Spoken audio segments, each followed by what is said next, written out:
seemed very sincere in their answers, and I'm so glad. And those were a couple of times that God, I just felt, was prompting me. But let me ask you this.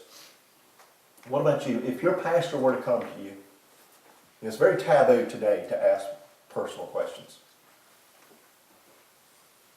Even from the pastor. I mean, pastor used to could come and say anything, ask anything back in the 50s or 60s. Well, I've lost all this. The pastors today have lost a lot of the authority that they had in the 50s and 60s. But let me ask you this. What about you? If your pastor came to you today and asked you very personal, detailed questions about your salvation, about your love of Jesus, about your priorities in life, would you be offended? I find that typically if I do ask these things, oftentimes people are defensive. That scares me when people get defensive, because it leads me to think that there's a problem. How would you, would you answer honestly? John Wesley did this. He was asked one of those very, very difficult questions. He was asked, do you know that if you die that you have an eternal place in heaven, or something to that extent? In other words, are you saved? And he said, well, yes, of course. Later that evening, he wrote in his journal, I think I lied.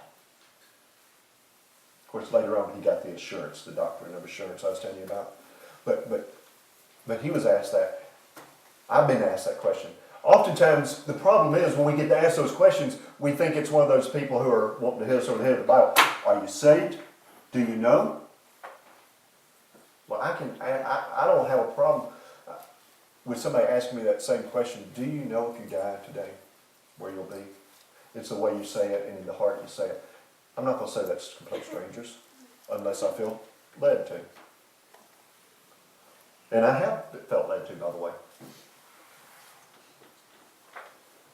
But when we have that assurance, we know that we know that we know, then we're given power to share that with others.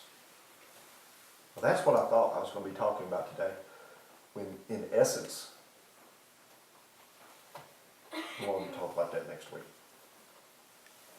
What I want to do today is offer you the opportunity to come to the altar. If there's somebody that you know of, without judging, you're not coming up and saying, God, this person, this person ain't saved. You come in and say, Lord, help me be a positive influence to this person. Lord, help me bring this person, work through me, or if you don't have that assurance, come to the altar and pray for that assurance. And Lord, I want to be assured. I want that thing that Greg spoke about, that you spoke to my heart about in the sermon about assurance. If you want to come to the altar and pray for anybody, yourself included, the altar is open. And the song, the hymn we're going to sing is appropriately titled, I think. I'm not going to ask you to stand today, by the way. I'm going to just ask you to sit. It's called, and hang on before you start playing, okay? It's called God Will Take Care of You, 130. So go ahead and turn to that, if you will, 130.